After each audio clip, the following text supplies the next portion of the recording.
بسم اللہ الرحمن الرحیم۔ حکیم الامت مجدد الملت حضرت مولانا اشرف علی تھانوی نور اللہ مرقدہ فرماتے ہیں کہ اوروں کو تو کیا مجھ سے تکلیف پہنچتی، گھر والوں تک کو میری وجہ سے بحمد اللہ کوئی تکلیف نہیں پہنچتی۔ گھر والوں کا یہ معمول تھا کہ جب میں گھر جاتا تب میرے لیے تازی اور گرم روٹی پکاتی۔ مجھ کو اس سے تنگی ہوتی اور تکلیف ہوتی کہ میری وجہ سے ان کو کیوں تکلیف ہو۔ ایک دن میں نے کہا کہ میں گرم روٹی نہیں کھانا چاہتا، 1 گھنٹہ پہلے کی بنی ہوئی روٹی کھانا چاہتا ہوں۔ تب سے پھر ان کی وہ عادت چھوٹی۔ کبھی وقت پر کھانا نہ کھایا اور دوسرے وقت کے لیے رکھ دیا گیا تو کہہ دیتا تھا کہ تم بے فکر ہو جاؤ اور کسی جگہ رکھ کر بتلاؤ، میں خود اپنے ہاتھ سے لے کر کھا لوں گا، بس کسی جگہ رکھنے کا انتظام کر دو، جگہ کے مقرر ہونے پر مجھ کو ڈھونڈنے کی تکلیف نہ ہوگی۔ غرض ان کو ہر طرح پر فارغ کر دیا۔ اسی طرح کے بہت سے معمولات ہیں، یہ ایک بات نمونے کے طور پر میں نے ذکر کر دی ہے۔ تو جب میں گھر والوں کو تکلیف نہیں دیتا تو دوسروں کو کیا تکلیف دوں گا۔ اور راحت کا تو حضرت نے اتنا خیال فرمایا کہ کوئی گھر میں کام ایسا نہیں ہونے دیتے تھے جو گھر والوں کی زحمت کا اور تکلیف کا سبب ہو، اور کوشش کرتے تھے کہ ان کی وجہ سے ان کی اہلیہ کو زیادہ بوجھ نہ اٹھانا پڑے، بس معمول کے جو کام ہوتے ہیں بنا کسی تکلف اور مشقت کے وہ کر لیا کرے۔ لیکن دین کے معاملے میں اپنے نوکر سے بھی معافی مانگنے لگائی حضرت نے اپنی اہلیہ محترمہ کو۔ انہوں نے کہا بھی کہ خادموں کے سامنے مجھے فضیحت کر رہے ہیں آپ۔ حضرت نے فرمایا کہ قیامت کے دن کی رسوائی سے بچانا چاہتا ہوں، اس لیے اس معاملے میں آپ کی غلطی ہے، آپ خادم سے معافی مانگ لیجیے۔ تو یہ اعتدال ہے کہ مروت، رعایت، رحمت اپنی جگہ پر، اور دین کے معاملے میں تنبیہ و تربیت اپنی جگہ پر۔ اب ہم لوگوں کا الٹا معاملہ ہے، اپنی وجہ سے صبح سے شام تک 24 گھنٹے گھساتے رہیں اور جتنے چاہیں کام لیتے رہیں اور خفا ہوتے رہیں اور برہم ہوتے رہیں، اور اللہ کے دین کے معاملے میں سب چیزیں نظر انداز کرتے چلے جائیں۔ آخرت کے لیے کوئی بات بھی ہمیں فکر نہیں ہے کہ اس کی اصلاح ہو جائے، اس کی درستگی ہو جائے۔ یہ ہماری الٹی گنگا بہہ رہی ہے۔ فرمایا کہ آج کل لوگ علاج یا اصلاح کرانے تھوڑا ہی آتے ہیں، کیونکہ مریض بن کر آتے ہیں تو سبکی ہوتی ہے، یعنی شرمندگی ہوتی ہے۔ طبیب بن کے آتے ہیں، فن کے متعلق سوالات کرنا شروع کر دیتے ہیں، اور یہ مرض لکھے پڑھے لوگوں میں زیادہ ہے، اور یہ سب جاہ کا مرض ہے، تاکہ معلوم ہو کہ بڑے فن کے جاننے والے ہیں، محقق ہیں، مجتہد ہیں، گو سراپا امراض ہوں مگر اپنے کو تندرست سمجھتے ہیں۔ اور یہ حالت نہایت خطرناک ہے کہ مریض ہو کر اپنے کو مریض نہ سمجھے، یعنی یہ جسمانی مریضوں کے لیے نہیں فرما رہے حضرت کے پاس تو لوگ روحانی مریض آتے تھے، ان کا حال بتا رہے ہیں، اپنی قابلیت دکھانے کے لیے آتے ہیں اور ایسی باتیں کرتے ہیں جس سے یہ سمجھ میں آئے کہ یہ زیادہ جاننے والے آدمی ہیں۔ تو پھر یہاں کائے کے واسطے اہل علم کو استغنا کی سخت ضرورت ہے، خصوص عمرا کے دروازوں سے تو ان کو بالکل ہی اجتناب چاہیے۔ اس میں دین، علم دین، اہل دین سب کی ذلت ہے۔ مجھ کو تو اس سے بڑی نفرت ہے، اور جب کوئی واقعہ اہل علم کا عمرا کے ساتھ تملق و چاپلوسی کا سنتا ہوں، سخت افسوس ہوتا ہے۔ میں تعلق کو تو منع نہیں کرتا، تملق کو منع کرتا ہوں، یہ اہل علم کی شان سے بہت ہی بعید ہے، مگر کس طرح دل میں ڈال دوں۔ تعظیم میں تکلف اور مبالغہ بھی برا ہے۔ ایک صاحب نے اتنی عجلت سے پنکھا کھینچنے کے لیے پکڑ لیا کہ حضرت والا مجلس میں اپنی جائے قیام پر اچھی طرح بیٹھنے بھی نہ پائے تھے۔ اس پر فرمایا کہ اگر میں 10 منٹ اور کھڑا رہتا تو تم کیا کرتے؟ یہ کوئی انسانیت ہے؟ کیا اور 10 منٹ تک اسی میں قلب کو مشغول رکھتے کہ یہ بیٹھے گا تو میں پنکھا کھینچوں گا؟ کیا ایسے انہماک کے ساتھ غیر اللہ کی طرف مشغول رہنا یہ طریق میں مضر نہیں؟ آپ لوگوں کو تعلیم کرنا بھی عبث ہے۔ آخر میں کہاں تک چکنے گھڑوں پر پانی ڈالتا رہوں، جبکہ تم لوگوں کو خود ہی اپنی اصلاح کا خیال نہیں۔ ہر کام موقع اور حدود کے اندر کرنا چاہیے۔ مومن کا قلب تو ایسا نہیں ہونا چاہیے کہ ہر وقت کسی دوسرے ہی کی طرف مشغول رہے۔ مومن کا قلب تو ایک ہی کی مشغولی کے واسطے بنایا گیا ہے۔ یہ تو قلب کو تاریک کرنا ہے۔ مجھ کو بھی اسی سے وحشت ہوتی ہے کہ ناموزوں حرکتیں کر کے میرے قلب کو بھی لوگ غیر اللہ میں مشغول رکھنا چاہتے ہیں، جس سے الجھن ہوتی ہے۔ صبر بھی کرتا ہوں مگر پھر تغیر ہو جاتا ہے۔ اب چپ بیٹھے ہو، اپنی غلطی کو محسوس کیا یا نہیں؟ ہاں یا نہ کچھ جواب تو ملنا چاہیے۔ عرض کیا کہ اپنی غلطی کو سمجھ گیا، اب آئندہ خیال رکھوں گا۔ اس پر فرمایا کہ مجھ کو تو اس کا افسوس ہے کہ میں تو آپ لوگوں میں دین کے پیدا کرنے کی کوشش کروں اور تم مجھ کو افراط فی التعظیم یعنی تعظیم میں مبالغہ کر کے جو اس وقت کی حرکت کا منشا تھا فرعون بنانے کی کوشش کرو۔ یہ باتیں اور ہی جگہ چلتی ہیں۔ مجھ کو ایسی خدمت سے اور ایسی تعظیم سے نفرت ہے۔ خدمت سے اس وقت راحت ہوتی ہے جب کہ روح کو تکلیف نہ ہو، تبھی جسم کو راحت ہوتی ہے۔ اس کا خیال رکھنے کی سخت ضرورت ہے کہ روح کو تکلیف نہ ہو۔ ایک صاحب یہاں پر آئے تھے، مجھ پر بھوت کی طرح مسلط ہو گئے۔ ذرا اٹھا جوتے اٹھا لیے، ذرا بیٹھا پنکھا کھینچنا شروع کر دیا، اذان ہوئی لوٹا بھر کے رکھ دیا۔ میں نے منع کر دیا تو اس پر پرچہ لکھ کر دیا کہ مجھ کو سعادت سے محروم کر دیا گیا۔ میں نے بلا کر کہا کہ جہاں سعادت بٹتی ہو وہاں جاؤ، یہاں تو سعادت سے محروم ہی رکھا جاتا ہے۔ تب آنکھیں کھلی۔ میں نے کہا کہ جس کام کو آئے ہو وہ کرو، میرے پیچھے کیوں پڑ گئے؟ تب ان سے پیچھا چھوٹا، یعنی اپنی فکر تو نہیں اصلاح کی اور خدمت کے نام پہ خالی بھگ دوڑ کر کے اپنے نفس کو خوش کرنے کے علاوہ اور کچھ نہیں۔ بس یہ ایک سلسلے گفتگو میں فرمایا کہ ایک صاحب تھے ندوہ کے فاضل، ان کا خیال تھا کہ اگر کوشش کی جائے تو تدبیر سے مسلمانوں میں اتفاق ہو سکتا ہے۔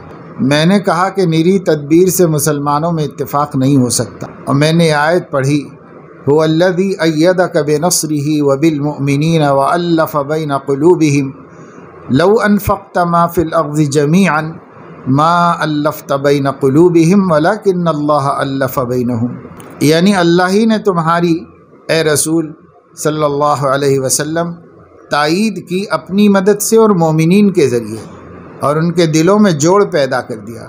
اگر تم زمین کی تمام چیزیں بھی خرچ کر ڈالتے تو بھی ان کے درمیان اتفاق نہ پیدا کر سکتے تھے۔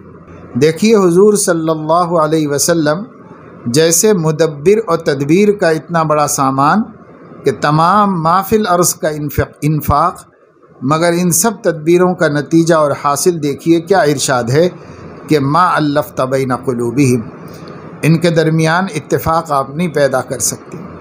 وہ فاضل بے حد مطمئن ہوئے، کہنے لگے ایسا معلوم ہوتا ہے کہ یہ آیت کبھی میرے نظر سے ہی نہ گزری تھی، اور چونکہ اتفاق و اتحاد کا تعلق تدبیر سے نہیں، اسی لیے میں نے اس اتفاق کا بیان آج تک واضحوں میں مستقلاً نہیں کیا، اس لیے کہ بیکار ہے۔ جو چیز اصل ہے اتفاق کی وہ اعمال صالحہ اور خصوصاً عدل، خلوص و تواضع ہے۔ اگر مسلمان ان کو اختیار کریں خود بخود اتفاق ہو جائے گا۔ اعمال معمور بہا یعنی شریعت میں جن اعمال کا حکم ہے، اعمال معمور بہا طریق ہیں اور رضا حق مقصود ہے۔ اس کے علاوہ جو کچھ مشائخ تعلیم کرتے ہیں، اذکار و اشغال وغیرہ، اعمال معمور بہا کے رسوخ اور پابندی و استحکام کے واسطے ہیں، جن کا درجہ تدابیر سے بڑھ کر کچھ نہیں۔ جیسے طبیب جسمانی تدابیر مریض کے واسطے ہوتی ہیں، اسی لیے جیسے طبیب جسمانی کی تدابیر کو بدعت نہیں کہا جا سکتا، ایسے ہی تدبیر روحانی کو بھی بدعت نہیں کہا جا سکتا۔ یہ ہے حقیقت طریق کی۔ اب دیکھیے اس میں کون سی بات وحشت کی ہے۔ بزرگوں سے تعلق بڑی دولت ہے، بڑی نعمت ہے، لوگ اس کی قدر نہیں کرتے۔ مجھ کو تو اس لیے بھی اس کی خاص قدر ہے کہ میرے پاس تو سوائے بزرگوں کی دعا کے اور کچھ ہے ہی نہیں، نہ علم ہے نہ عمل ہے، اگر ہے تو صرف یہی ایک چیز ہے۔ اور جس شخص کا یہ اعتقاد ہو وہ کیا اپنی کسی بات پر ناز یا فخر کر سکتا ہے؟ اور ناز و فخر تو کسی حالت میں بھی انسان کو نہیں کرنا چاہیے جبکہ سرتا سر نقائص و عیوب سے بھرا ہوا ہے۔ مولانا فرماتے ہیں ناظرا روئے بیاید ہم چو ورد چو نداری گرد بدخوئی مگرد، یعنی ناز کرنے کے لیے گلاب جیسا منہ چاہیے، جب تیرا چہرہ ایسا حسین نہیں تو تیرا ناز دکھانا بد اخلاقی کے سوا کچھ نہیں، تو اس سے بڑا پرہیز کر۔ نیاز پیدا کرنے کی سعی و کوشش میں لگا رہنا چاہیے، اسی وقت تک خیر ہے ورنہ آگے خیر نہیں۔ یہ بات تو اپنے بزرگوں میں دیکھی کہ سب کچھ تھے اور اپنے کو کچھ نہ سمجھتے تھے، اپنے کو مٹائے ہوئے فنا کیے ہوئے تھے۔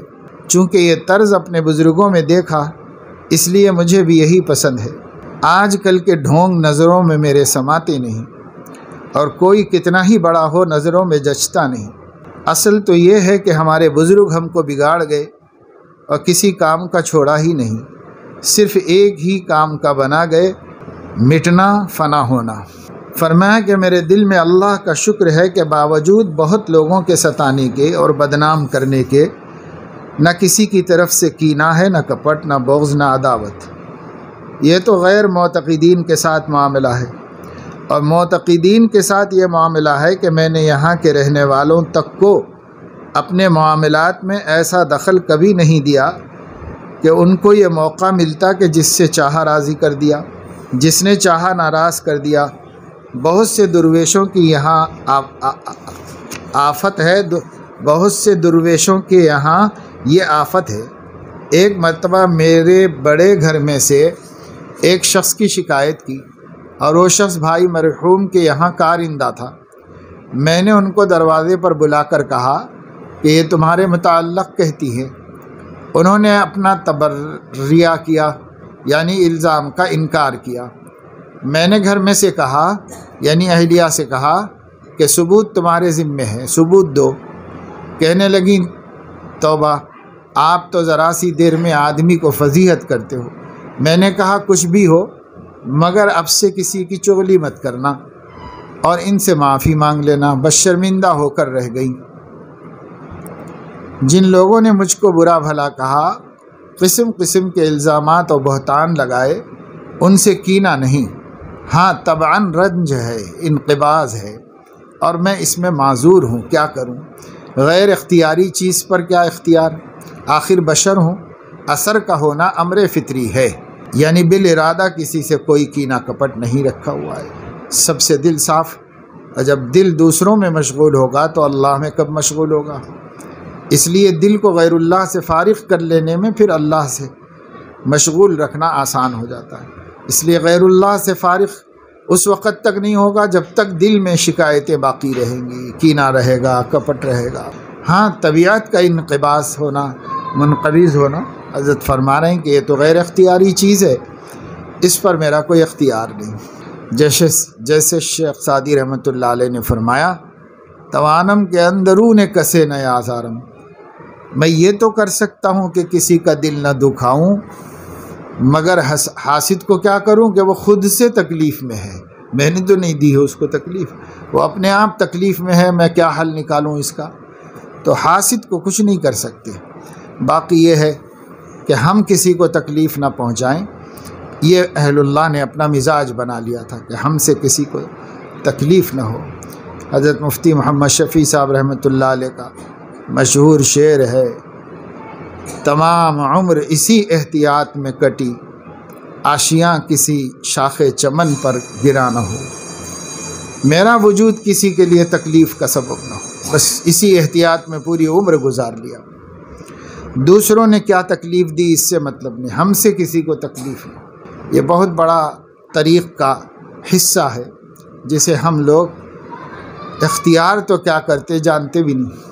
جن لوگوں نے مجھ کو برا بھلا کہا، قسم قسم کے الزامات اور بہتان لگائے، ان سے کینہ نہیں ہے، ہاں طبعاً رنج ہے، انقباض ہے، اور میں اس میں معذور ہوں، کیا کروں؟ غیر اختیاری چیز پر کیا اختیار؟ آخر بشر ہوں، اثر کا ہونا امر فطری ہے۔ فرمایا کہ نری صحبت سے بھی کچھ نہیں ہوتا، یعنی صرف صحبت سے، محض کسی کی صحبت میں رہنا، محض اس سے بھی کچھ نہیں ہوتا، نری صحبت سے بھی کچھ نہیں ہوتا جب تک کہ خود طلب نہ ہو اپنی اصلاح کی۔ یہاں تو خیال کرنے سے اور فکر اور ہمت سے کام چلتا ہے، محض وظائف اور صحبت سے کیا ہوتا ہے اور اس سے کیا کام چل سکتا ہے۔ یہی وجہ ہوتی ہے کہ بہت سے لوگ برسوں صحبت میں اور خدمت میں رہتے ہیں اور خود کچھ نہیں سیکھتے۔ وجہ اس کی یہ ہے کہ صحبت میں رہنے کے بھی ارادہ ہے، کیا ارادہ ہے اسے طے کرنا ہے کہ کیا ارادہ ہے، کس لیے رہنا ہے بڑوں کی صحبت میں۔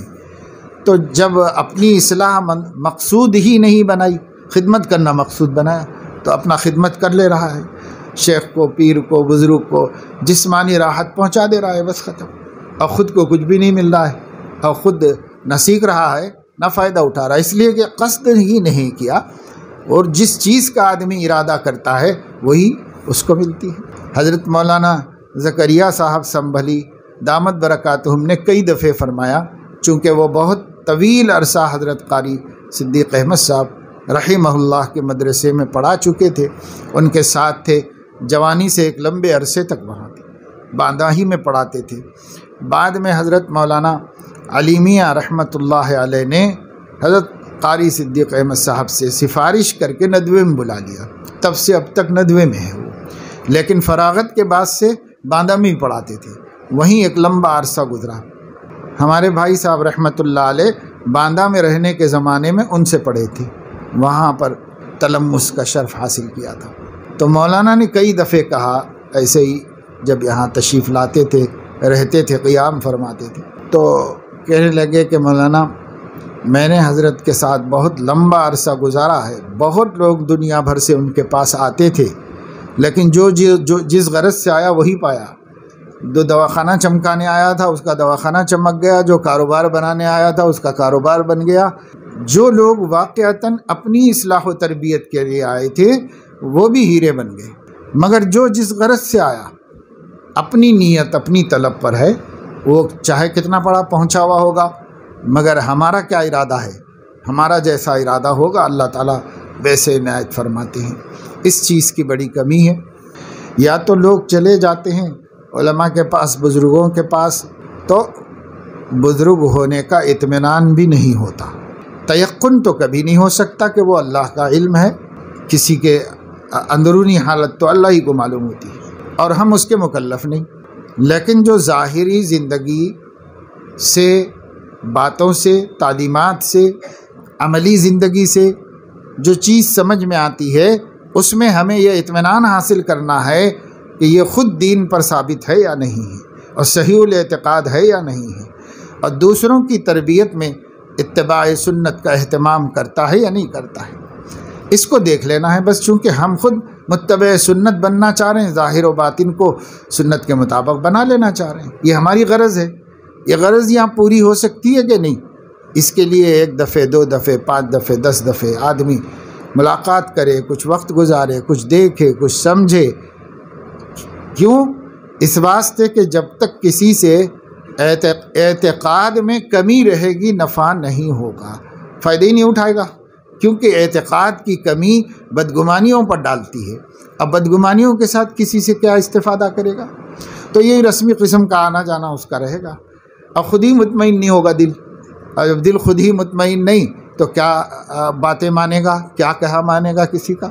حضرت سلطان نظام الدین اولیاء رحمہ اللہ نے مرید ہونے کے لیے آنے والے 2 آدمیوں سے مجلس میں سوال فرمایا کہ بھئی اگر میں آپ لوگوں کو خلاف شریعت کوئی حکم دو، مانو گے کہ نہیں مانو گے؟ جب تربیت کے لیے آئے ہو تو میرا کہنا مانو گے کہ نہیں مانو گے؟ تو ان لوگوں نے کہا کہ مانیں گے۔ اور اگر میں خلاف شریعت کہوں تو مانو گے کہ نہیں مانو گے؟ تو ایک نے کہا نہیں مانیں گے، ایک نے کہا مانیں گے نہیں۔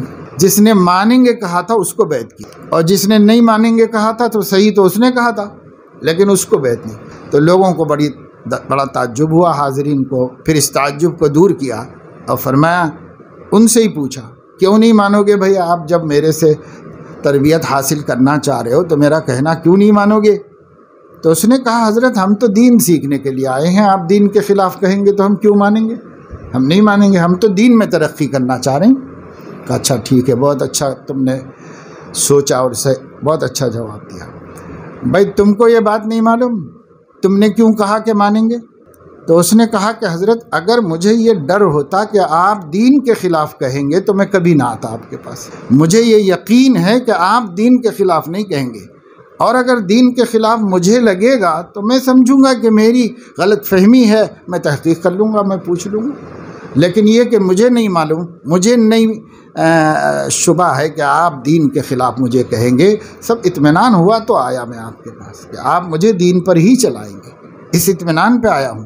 تو حضرت نے فرمایا دیکھو بھائی اسے اعتقاد کی ضرورت تھی، اس لیے میں نے ان سے بیعت کیا، ان کو بیعت کر لیا، ابھی ان کا اعتقاد کچا ہے، لہذا یہ جو ہے اپنا اعتقاد پختہ کریں یا جہاں اطمینان ہو وہاں جا کر کے اپنی تربیت کریں۔ تو یہ پہلے لوگ بہت سخت آزمائش میں ڈال دیتے تھے، امتحان داخلہ بہت سخت ہوتا تھا جی نہیں۔ اب مدرسے میں بھی امتحان داخلہ نرم ہو گیا ہے تو خانقاہ میں بھی نرم ہو گیا ہے، چلو بھائی کیا کریں، لوگ اتنا بڑا مجاہدہ نہیں کر سکتے، ورنہ پچھلے لوگ تو بہت اچھی طرح پرکھتے تھے اور پھر جس کو لیتے تھے اسے آفتاب مہتاب بنا دیتے تھے، کیونکہ اب دونوں میں مناسبت ہو گئی، اعتماد اور اعتقاد کامل ہے، لہذا کام شروع ہو جائے گا، اب اس کام میں کہیں خلل نہیں آئے گا اور ایک دن بہت بڑے بڑے مرتبوں پر پہنچ جائے گا، یہی بات ہے۔ تو اس لیے اعتقاد نہیں ہوتا تو راستہ کٹ جاتا ہے، یعنی راستے سے چھوڑ دیتا ہے آدمی۔ دوسرے یہ کہ اعتقاد تو بہت ہوتا ہے، بڑی محبت، بڑا اعتقاد، لیکن ارادہ اپنی اصلاح کا نہیں ہے، بس یہ سمجھ رہا ہے کہ بڑے اللہ والے ہیں، ان کی خدمت کروں گا تو غیب سے میں ولی اللہ بن جاؤں گا، یہ سمجھ رہا ہوتا ہے، یعنی کبھی ایسا ہو جائے تو یہ تو اللہ تعالیٰ کے لیے بعید نہیں، مگر سنت اللہ اس طرح جاری نہیں ہے۔ سنت اللہ راہ سنت پر استقامت کے ذریعے خدا تک رسائی ہوتی ہے، اور کہنا مان کر اور اپنا حال بتا کر، اس لیے کہ جو شیخ ہوتا ہے وہ عالم الغیب تو نہیں ہے، ہمارا تو معاملہ یہ ہے کہ ہمارے ہاں نبی بھی عالم الغیب نہیں ہے، جبرائیل بھی عالم الغیب نہیں ہے، تو ہمارا پیر کہاں سے عالم الغیب ہو گیا کہ وہ خود ہی سمجھتا رہے اور خود ہی کرتا رہے اصلاح۔ یہ اور بات ہے کہ جو تجربے کی باتیں اہل اللہ کی صحبت میں سامنے آتی رہتی ہیں وہ اکثر اپنا حال ہوتا ہے تو اپنا کام بنتا جاتا ہے، آہستہ سارے بھائی یہ بات کسی اور نے پوچھ لی یا انہوں نے از خود بتا دی، یہ مجھے معلوم کرنے کی تھی، لہذا اب معلوم ہو گئی تو ایسا چلو اس پہ عمل کرو۔ یہ بھی کب ہوگا فائدہ؟ جب کہ طالب صادق ہو اور اس کا ارادہ پورا ہو کہ سب کچھ ہو جائے اور اپنے نفس پر آرے چل جائیں، چاہے کتنی ہی ذلتیں ہو جائیں، مگر مجھے کچھ بننا ہے، کسی مرتبے تک پہنچنا ہے، یہ اس کے اندر ہو۔ جب اس درجے کا ارادہ خالص ہوگا اور پختہ ہوگا اور پھر آدمی اپنی رائے کو فنا کرے گا تو انشاءاللہ کامیاب ہوگا۔ جو بھی ہوئے ہیں اسی طرح ہوئے ہیں، جتنے اللہ کے بندے کامیاب ہو گئے، ترقی کر گئے، سب اسی طریقے سے کر گئے۔ فرمایا کہ یہی بڑی زبردست تبلیغ ہے کہ انسان خود عمل کرنے والا ہو، اور دوسروں سے کہنا اور خود عمل نہ کرنا یہی کمزوری کی بات ہے۔ حافظ عبد الکریم نامی ایک شخص آگرہ کے رہنے والے تھے، وہ لندن میں ملکہ کے پاس ملازم تھے۔ یہاں ان کے ذریعے سے غریب مسلمان جو گلاؤنی میں تھے مجھ سے بھی ملے، پولیس میں ذمہ دار تھے، لندن بلائے گئے اور ملکہ کے سامنے پیش کرنے کے قبل حافظ صاحب نے ان کو تعلیم دی کہ آداب شاہی یوں بجا لانا اور سلام یوں جھک کر کرنا۔ انہوں نے کہا کہ صاحب میں نے علماء سے سنا ہے کہ سوائے خدا کے اور کسی کے سامنے جھکنا جائز نہیں۔ حافظ صاحب نے کہا کہ بھائی یہاں مسئلہ نہ بگاڑو، یہ شاہی دربار ہے۔ انہوں نے کہا کہ ہوگا دربار، خدا کے دربار سے بڑا نہیں۔ حافظ صاحب نے کہا کہ بھائی بدقسمتی تمہاری، ایسی بڑی جگہ آیا اور خالی چلا۔ انہوں نے کہا کہ میاں بدقسمت کوئی اور ہوگا، میں تو اللہ کا شکر ہے کہ خوش قسمت ہوں، اپنے دین پہ قائم ہوں، اور بغیر نوکری کے آگے واپس، حالانکہ مل گئی تھی۔ پھر بھی آگے واپس۔ یہ ہے دین کی قدر بمقابل دنیا۔ غرض کے ملکہ کے سامنے پیش نہیں کیے گئے۔ ایک روز ملکہ نے خود دریافت کیا کہ میاں وہ تمہارے ہندوستانی نہیں آئے؟ حافظ صاحب نے کہا کہ حضور وہ تو پاگل سے ہیں۔ ملکہ نے دریافت کیا کہ وہ پاگل پن کیا ہے؟ کہا کہ ان سے یہ گفتگو ہوئی ہے، سب سنا دیا، ایسی بات ہوئی ہے۔ ملکہ نے کہا کہ یہ پاگل پن ہے؟ وہ تو بہت اچھا آدمی ہے، اپنے مذہب کی عزت کرتا ہے، اس کو ضرور میرے سامنے پیش کرو۔ تو پیش کر دیا گیا۔ دیکھیے دین کی برکت سے اس شخص کی کتنی رعایت کی گئی۔ درمیان میں ایک اور واقعہ اسی سلسلے کا یاد آ گیا۔ اسی طرح ایک شخص یوسف بیگ لکھنؤ کے ملکہ کے یہاں خاص خان سامہ مقرر ہوئے تھے۔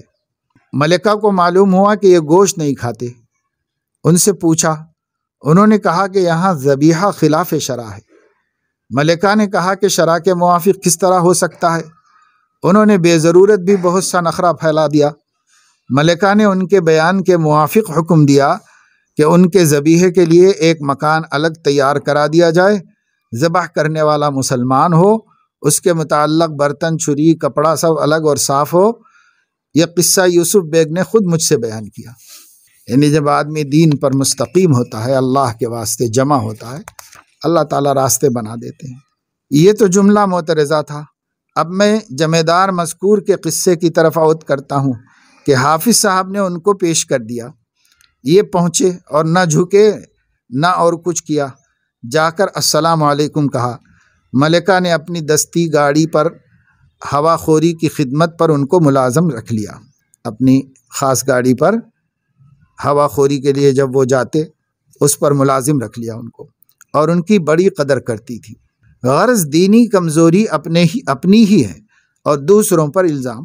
اسی طرح مولوی عبدالجبار صاحب وزیر بھوپال کا واقعہ ہے کہ ایک جلسے میں وائس رائے خود تقریر کر رہے تھے کہ انہی مولوی عبدالجبار صاحب نے گھڑی دیکھ کر اور کھڑے ہو کر وائس رائے سے کہا کہ ہماری نماز کا وقت ہو گیا ہے، ہم نماز پڑھ کر آ جائیں، تب تقریر کیجیے گا۔ وائس رائے نے ایک دم تقریر بند کی اور بیٹھ گئے، اور وہاں جتنے مسلمان تھے ان کو بھی نماز کے لیے جانا پڑا، اس خیال سے کہ کہیں وائس رائے یہ نہ سمجھیں کہ یہ بے نمازی مسلمان ہیں۔ جب سب باہر آئے، ایک صاحب نے ان سے کہا کہ آپ نے غضب کیا، تقریر بند کروا دی۔ انہوں نے کہا کہ کیا نماز فرض نہیں؟ کہا کہ نماز تو فرض ہے، لیکن خود چپکے سے اٹھ کر چلے آتے، اعلان کی کیا ضرورت تھی؟ انہوں نے کہا اگر اعلان سے نہ کہتا تو تم جیسے کیسے نماز پڑھتے؟ واقعی کام کا جواب دیا۔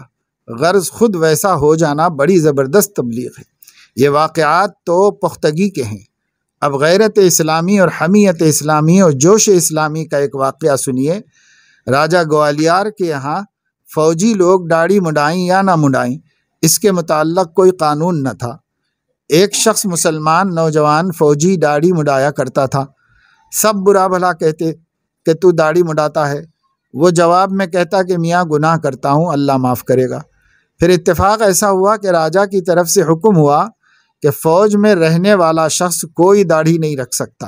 جس قدر اس شخص کو تبلیغ کرنے والے تھے، ایک دم سب نے داڑھی مڈا لی، اور اس شخص سے کہا کہ لو میاں مبارک ہو، تیرا ہی چاہنا پورا ہو گیا۔ کہا کہ کیا ہوا؟ کہا کہ اب تو راجہ کا حکم ہو گیا کہ کوئی فوجی داڑھی نہیں رکھ سکتا، اس لیے بھائی ہم سب کو مڈانی پڑی۔ اس پر یہ شخص جواب دیتا ہے کہ میاں اب تک جو داڑھی مڈائی اور خدا کی نافرمانی کی تو نفس کے کہنے سے کی، مگر اب خدا کے نافرمان کا حکم ہے تو اب مڈانا بے حمیتی ہے۔ کہا کہ فوج سے برخاست کر دیے جاؤ گے۔ کہا کہ اللہ رزاق ہے، وہ کہیں اور سے سبیل فرما دے گا، اور اس نے اب داڑھی رکھ لی۔ یعنی جب غیر اللہ نے منع کیا تو رکھ لی۔ یہ ہے قوت ایمانیہ، اور یہ ہے جوش اسلامی اور غیرت اسلامی اور حمیت اسلامی۔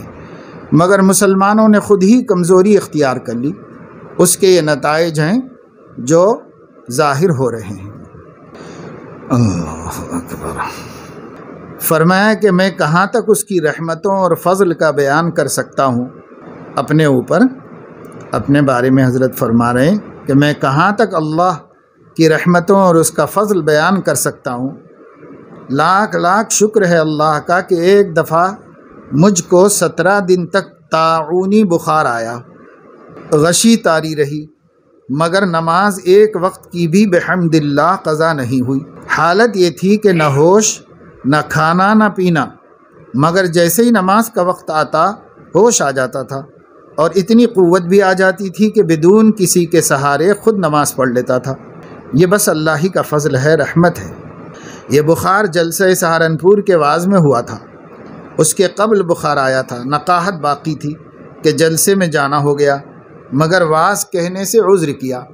ایک طبیب نے قوت کی دوا دے دی تھی کہ واعظ کہنا ممکن ہو، چنانچہ واعظ شروع ہو گیا اور واعظ ہی کے درمیان میں طاعونی بخار ہو گیا۔ وطن واپس پہنچ کر بخار چڑھ گیا، غشی ہو گئی۔ اسی غشی کی حالت میں بحمد اللہ تعالی ہر بات ٹھکانے کی ہوتی۔ بحمد اللہ بیان بھی جلسے میں پورا ہو گیا، کام بھی نہیں رکا۔ وہ جس سے چاہیں اور جس حالت میں چاہیں کام لے سکتے ہیں۔ سبحانک اللہم و بحمدک اشہد ان لا الہ الا انت استغفرک۔